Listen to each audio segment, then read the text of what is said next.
10 தோட்டக்கலை உதவிக்குறிப்புகள். ஆரம்ப மற்றும் அனுபவம் வாய்ந்த தோட்டக்காரர்களுக்கு உதவக்கூடிய வெற்றிகரமான விதை தொடக்கத்திற்கான 10 தோட்டக்கலை உதவிக்குறிப்புகள். 1. உயர்தர விதைகளை தேர்வு செய்க.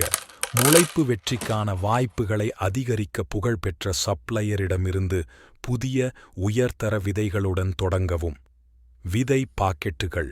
விதை பாக்கெட்டுகள் எப்போது நடவு செய்ய வேண்டும், நடவு ஆழம் மற்றும் இடைவெளி பற்றிய மதிப்புமிக்க தகவல்களை வழங்குகின்றன. ஒவ்வொரு தாவரத்தின் குறிப்பிட்ட தேவைகளுக்கும் இந்த வழிகாட்டுதல் முக்கியமானதாக இருக்கும். 3. சரியான மண்ணை பயன்படுத்தவும். விதை முளைப்பதற்காக வடிவமைக்கப்பட்ட ஒளி விதை தொடக்க கலவையை தேர்வு செய்க. இந்த வகை மண் நல்ல ஈரப்பதம், தக்க வைப்பு மற்றும் காற்றோட்டத்தை உறுதி செய்கிறது. 4. ஈரப்பத அளவை கட்டுப்படுத்துங்கள். மண்ணை தொடர்ந்து ஈரப்பதமாக வைத்திருங்கள், ஆனால் நீர் தேங்காமல் வைத்திருங்கள். விதைகளை மெதுவாக தண்ணீர் ஊற்ற ஒரு ஸ்ப்ரே பாட்டிலை பயன்படுத்துவது அதிகப்படியான நீர்ப்பாசனத்தை தடுக்கலாம். 5. போதுமான வெளிச்சத்தை வழங்கவும். விதைகள் முளைத்த பிறகு அவை வலுவாக வளர ஏராளமான வெளிச்சம் தேவை.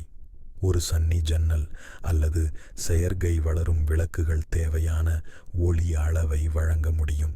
6. உகந்த வெப்பநிலையை பராமரிக்கவும். முளைப்பதற்கு வெப்பம் முக்கியமானது.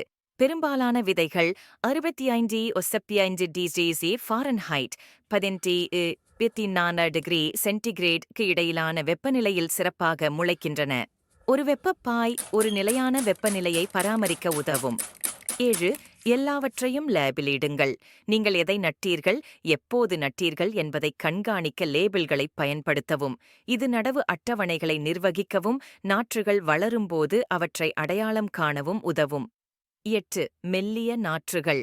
பல விதைகள் நெருக்கமாக முளைத்தால் அவை 2 உண்மையான இலைகளை உருவாக்கியவுடன் அவற்றை மெல்லியதாக மாற்றவும். இது கூட்ட நெரிசலை தடுக்கிறது மற்றும் ஆரோக்கியமான வளர்ச்சியை ஊக்குவிக்கிறது. 9. நாற்றுகளை கடினப்படுத்துதல்.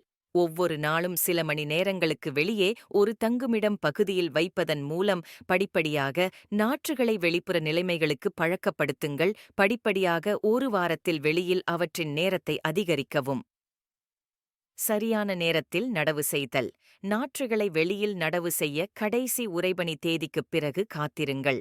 அவற்றின் குறிப்பிட்ட தேவைகளுக்கு பொருத்தமான ஆழம் மற்றும் இடைவெளியில் அவை நடவு செய்யப்படுவதை உறுதி செய்ய வேண்டும். உங்கள் பச்சை கட்டைவிரல் தோழரான கிரீனீஸுக்கு வரவேற்கிறோம்.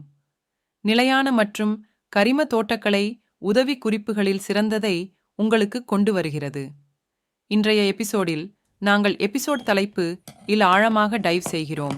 ஒவ்வொரு வீட்டுத் தோட்டக்காரரும் தெரிந்து கொள்ள வேண்டும். நீங்கள் நகரத்தில் இருந்தாலும் அல்லது கிராமப்புறத்தில் இருந்தாலும் உங்களுக்காக ஏதாவது சிறப்பு கிடைத்துள்ளது. எங்களைப் போலவே நீங்கள் தோட்டக்கலையை நேசிக்கிறீர்கள் என்றால் அந்த குழுசேர் பொத்தானை அழுத்தி எங்கள் வளர்ந்து வரும் சமூகத்தில் சேரவும். பெல் ஐகானை கிளிக் செய்ய மறக்காதீர்கள். எனவே எங்களிடமிருந்து ஒரு புதுப்பிப்பை நீங்கள் ஒருபோதும் தவறவிடாதீர்கள். ஒரு செழிப்பான சுற்றுச்சூழல் நட்பு தோட்டத்திற்கான ரகசியங்களை நாங்கள் வெளிக்கொணரும் போது காத்திருங்கள்.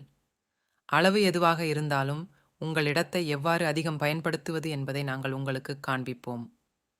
உங்கள் சொந்த கேள்விகள் அல்லது உதவி குறிப்புகள் உள்ளதா? கீழே ஒரு கருத்தை விடுங்கள். உங்களிடமிருந்து கேட்பதை நாங்கள் விரும்புகிறோம். பசுமை அன்பை பரப்ப இந்த வீடியோவை உங்கள் சக தோட்டக்கலை ஆர்வலர்களுடன் பகிர்ந்து கொள்ளுங்கள். இப்போது நம் கைகளை அழுக்காக்கிக் கொண்டு இன்றைய தோட்டக்கலை சாகசத்தில் குதிப்போம். கிரீனீஸுக்கு வரவேற்கிறோம். அங்கு தோட்டக்கலை அனைவருக்கும் உள்ளது. ஆரம்பிக்கலாம்.